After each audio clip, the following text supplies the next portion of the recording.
I'm awake. Okay. Where are we? You sound hoarse. You sound hoarser. Where are we? We're in New York. New York? This is New... Oh, a redhead. I like redheads. Oh, another one. The world is having a redhead. Yeah. And anyway, what are we doing way up here? Well, we just came up here because we got some programs to do, and we wanted to visit Miss Westney over here. It's Mary's mama. Hey, Nelly's mama. Is she as sweet as Nelly? Yes, she is as sweet as Mary. And who are the rest of them? I don't know, but we're going to find out soon. But you know what? We don't have very, very much time because tomorrow you get to do something else. I do? Over in the auditorium. So I just thought I'd let everybody see you right now. You just got me out and you're going to stick me back in that stinking suitcase. Maybe right after you sing a song for us. Could you sing a song for us? I can sing a song. Oh, okay. He must be a preacher. Why would you say that? He's just got that look. Is it the glow around him? No, that's his bald head. Stop it.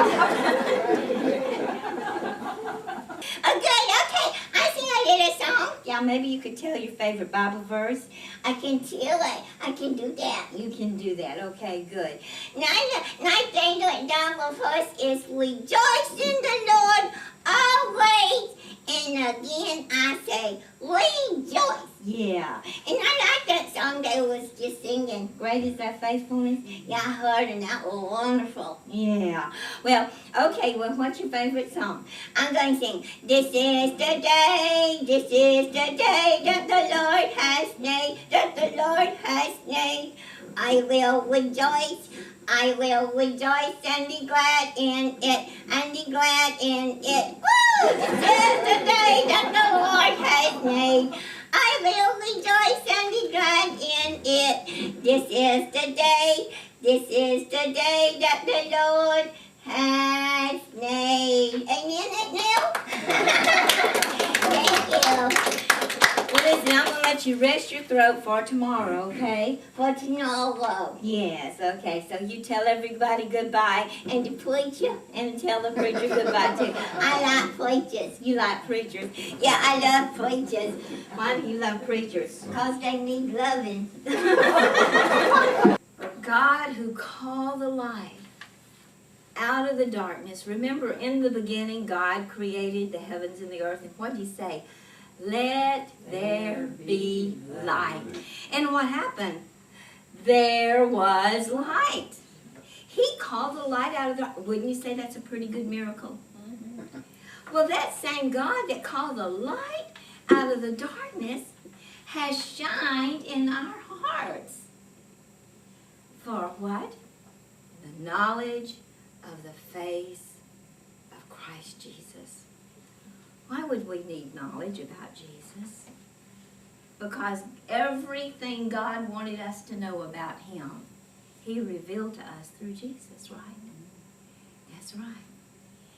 And because a mom and a dad loved me very much from the time I was born, they taught me about this light. In fact, my mother was a storyteller, and I love telling stories. She was the greatest storyteller, but I try to tell them. Sometimes they don't come out as good as when she told them. But when I was 5 years old, she told me a little story that I'll never forget. Do you mind if I share that with you? All right, when I was just 5 years old, my mother told me the story of a young preacher and his wife who wanted very much to have a child. And they prayed. They didn't get one. They went to the doctor. The doctor looked and said, I'm sorry, neither one of you are capable of having a child. Well, this just broke their heart because they wanted a baby so bad. And they went ahead and they continued to pray. And guess what? God, in his great faithfulness, as God is, brought them a little girl. And they loved her so much. She was the apple of her daddy's eye. Every time he went to get in the car, she was right next to him. And one day when she was 2 years old, he took her out, put her on his side of the car, got in, And this was before seatbelts. He was backing out the car. The little girl saw Mommy looking out the window and went over, leaned up against the car door, waved goodbye to Mommy. The door opened. The little girl fell out. Her little body rolled under the front tire of the car. And Mommy watched as her little miracle girl was run over and crushed. Her head was crushed. She ran out to the car, and they picked the little girl up and put her in the car and rushed her to the hospital. But the doctor says there was nothing they could do. It was too late. But they took her and put her in an oxygen tent where the doctor said call her, all the relatives together to see us for the last time. Because there's just too many things wrong. Broken neck, blood clots, all the things that go along with it. Well, she was unconscious for 11 days. And finally, the mother went into a side room. They had prayed. Everybody was praying all over. And she went down and she knelt down by that bed and she said, Lord, you gave us this little girl when the doctor says it was impossible for us to have a child. And now she's been taken in this awful car accident. And Lord, if it be your will to take her on to be with you, go ahead, Lord. But we sure would like to have her back. Not all broken and bruised, not a vegetable like the doctors say she would be if she did live, but a whole little girl we could raise to serve you. Nevertheless, Lord, not our will, your will be done. She got up off her knees, looked down over the oxygen tent, and for the first time in 11 days, the little girl blinked her eyes, showing signs of consciousness. I looked up at my mother as I was crying, and there were tears trickling down her cheeks. And I said, Mama, is that a true story? She says, yes, it is, AnnMarie. I said, Mama, you're crying. Did you know that little girl?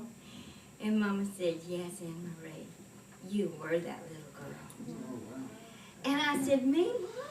I was a little girl? And she said, yes, you were. And I looked at the mirror on the back wall. I said, but I'm all put back together. She says, we serve a God that's in the business of putting people back together. And it was because of the sweet, wonderful prayers of Christian people that believed in prayer and believed in God that could do a miracle, that miracle happened. And there have been more miracles. I'm sure I could ask any one of you about close calls with death. How many of you have had them? Yeah, we all have. There's reasons we shouldn't be here. It's only the grace of God we are. It's that light that God called out of the darkness has shined in our hearts. You know, the reason you're here is because you're on purpose. You're not an accident. And guess what? When God finishes with you, you know what's going to happen? He's going to take you home to be with Him. Isn't that wonderful? Yes. What is to come is greater than what is here. But you know what? Until that time, you're supposed to be here. And until that time, you have a job to do. You have a job to do. Matthew 5:16 says, all right, first of all, God, who called the light out of the darkness, hath what? Shined in our hearts. Matthew 5:16 says, let your light so shine before men that they'll see your good works but glorify your Father in heaven. Because it's His light. So until you get ready to meet Him, you got a job to do. To let your light shine. Because you know what? We live in a dark world today, ladies and gentlemen. We live in a dark world. What does it need? It needs God's light. It needs Jesus. It needs to know about the Lord, that somebody loves them. And this is not the end of life. It's only the beginning. Jesus said, I've come that you might have life more abundantly.